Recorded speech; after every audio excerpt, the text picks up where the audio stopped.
semua pakai baju kotak-kotak gitu Pak. Trennya jadi begitu. Tapi kan baju kotak-kotak udah dari dulu Pak, baju kotak-kotak. Oh, kebetulan aja ya, jadi tren lagi. Saya juga agak surprise. Jadi waktu saya ke Bali, kemudian saya sempat ke Kupang, ke NTT, hampir semua si calon bupati dan wali kota dari PDI Perjuangan bajunya sama kotak-kotak itu. Itu menjadi tren. Kemudian yang kedua saya melihat si pemimpin di gubernur lain di luar DKI Jakarta, menteri-menteri sekarang gayanya itu mengikuti dua orang, mengikuti Dahlan Iskan dan mengikuti Pak Jokowi. Maksudnya? Semua nanti akan profile, profile kerja, tidak banyak bicara, tapi langsung kepada prakteknya. Menurut saya itu akan menjadi tren leadership saat ini. Baik, jadi kalau mau jadi wali kota, mau jadi gubernur, contohlah yang kedua itu. Iya, pakai baju yang biasa aja. Biasanya santai, tidak perlu foreigners terlalu banyak. Oke. Sepatu cat, nggak usah terlalu formal. Nggak usah mahal-mahal. Nggak usah mahal-mahal. Nggak usah apa ya istilahnya. Kalau bahasa anak muda nggak usah jaim lah. Tapi kalau imbasnya untuk daerah lain ini selain dari pencitraannya itu tadi, iya, apa lagi Pak? Untuk pemerintah lain mungkin yang ingin berupaya. Jadi kalau menurut saya begini, nanti ada satu titik di mana negara kita itu pelayanan publiknya bagus. Di Solo itu sudah dilakukan oleh Pak Jokowi, bahwa yang datang, setiap orang yang datang ke kantor kelurahan, datang ke kantor kecamatan atau hal-hal yang berhubungan dengan membuat izin, itu seperti kita masuk bank. Jadi dia datang ke dalam, ada AC, tempat duduk dan pakai nomor. Kemudian si resepsionis akan bertanya, Pak, selamat siang, saya petugas kelurahan, ada perlu apa Pak ya?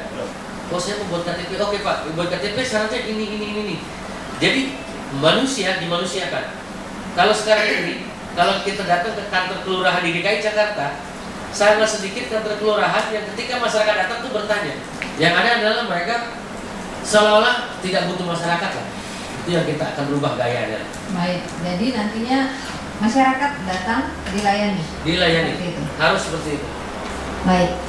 Salah satu programnya dalam hal memotong birokrasi juga seperti itu Pak. Iya. Yang sudah dilakukan apa ini? Tapi kan membuat CCTV kabarnya di semua pelayanan juga butuh biaya mahal loh Pak. Belum lagi kalau untuk operasionalnya. Ya, kalau menurut saya sih mau tidak mau CCTV di pelayanan itu tetap penting, sangat penting. Gini, DKI Jakarta kan kelurahan 267, berarti perlu 267 kamera ditambah 44 kecamatan, berarti sekitar 320. Menurut saya penting.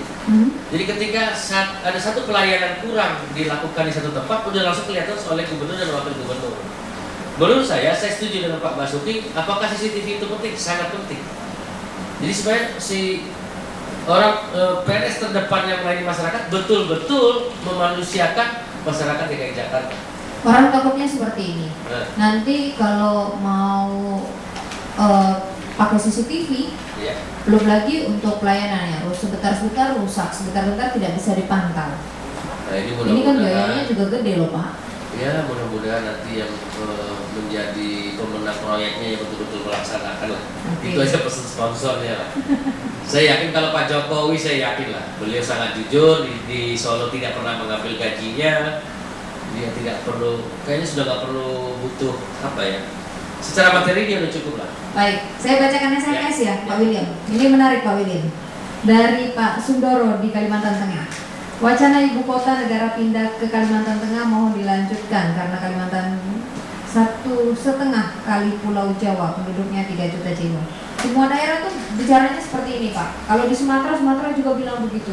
Dekat kok dari Jakarta menuju ke Sumatera gitu. Kenapa nggak pindah situ? Akibatnya ini karena terlalu banyak juga ya daerah lain wacana. Kalau saya ditanya pribadi tentang pemilihan kota pemerintahan, jangan katakan NTT Pak. Ya, NTT. Kalau NTT itu tidak masuk hitungan itu. Oh gitu. Jadi begini, kalau saya bahasanya begini, kita ambil contoh Malaysia.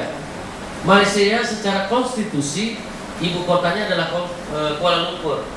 Tetapi secara faktual kenyataannya dia ada di Putrajaya. Maksud saya begini, kalau misalnya kota pemerintahan harus pindah, boleh saja secara konstitusi ibu kota tetap Jakarta, tetapi kota pemerintahannya kalau saya ditanya pindah kemana, kalau saya lebih berharap pindah ke Palangkaraya. Itu pesannya Pak Soekarno. Jarang kena gempa, tempat dataran yang sangat luar biasa besar lah, kira-kira gitu. Aman lah seperti itu. Dan ada di tengah-tengah Indonesia. Oke, tapi biayanya menuju dari Sumatera ke sana juga jauh Pak, gede juga tuh.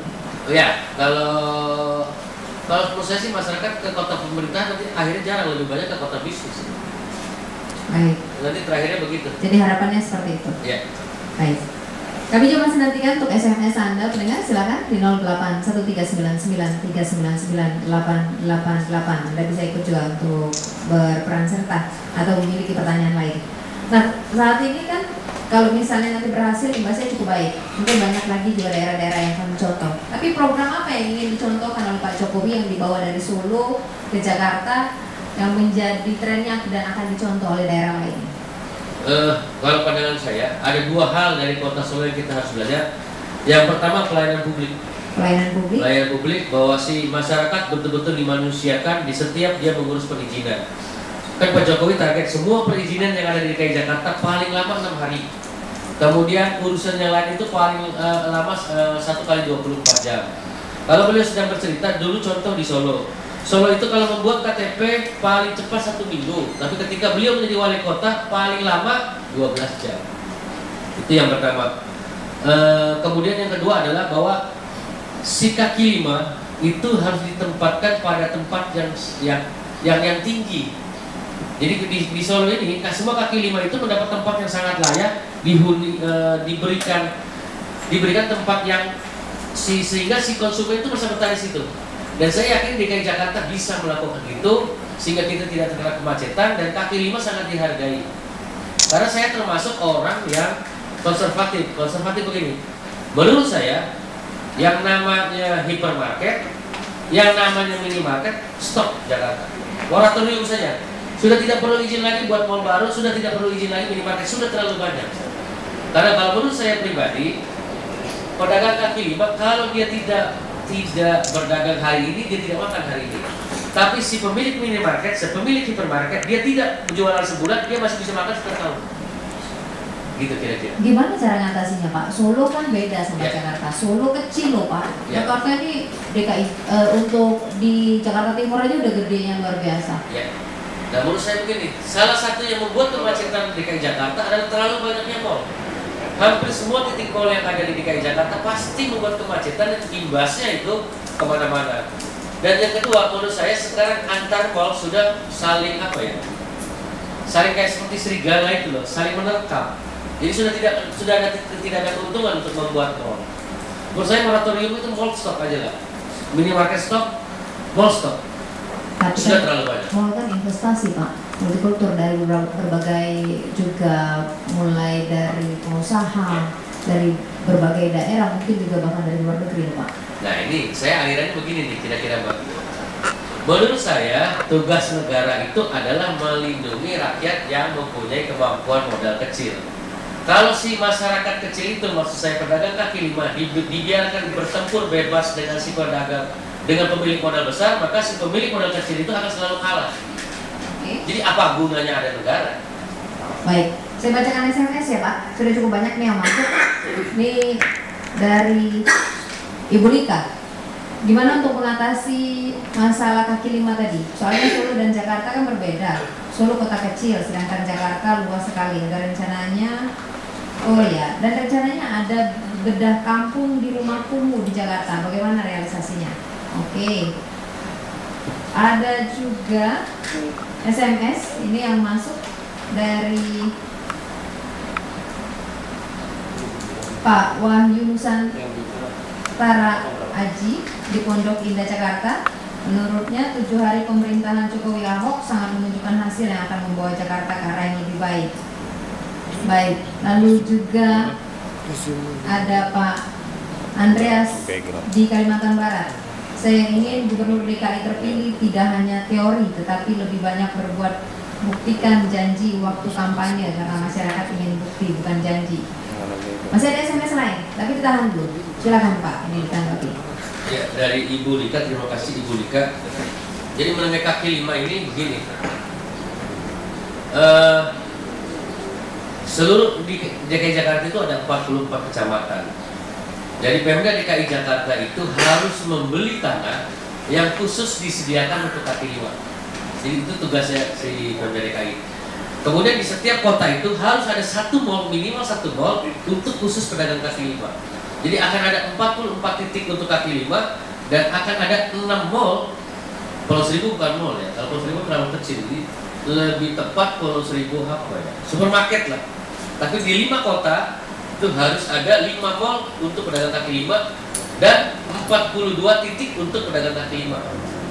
Nah, kemudian kita masuk lagi ke bedah kampung. Ya, bedah kampung akan segera dilakukan. BMPR DKI akan melakukan. Jadi kampung yang kumuh itu harus dibuat lebih baik dan layak huni sehingga tidak harus sering terjadi kebakaran. Itu yang tadi Bapak katakan bahwa nanti akan kampung susun. Kampung susun, Iya. ya, Pak. Kampung susun begini.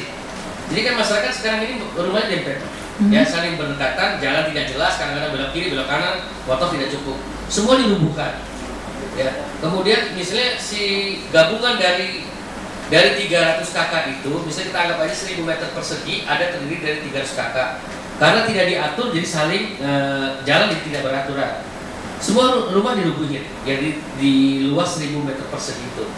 Kemudian dibuat rumah susun kira-kira tingkat 2, digabunglah si 300 kakak itu di satu tempat yang layak, di tempat itu juga. Di tanah mereka di tanah gabungan. Ini berat ini Pak. Ya, itu namanya, jadi kita sebut apa ya? Tanah konsolidasi. Tidak ada kepemilikan. Nah, kepemilikannya ini seperti apartemen. Jadi namanya sertifikat strata title. Jadi strata title itu si pemilik tidak memiliki tanah, tapi semua fasilitas yang ada di tempat itu milik bersama. Baik.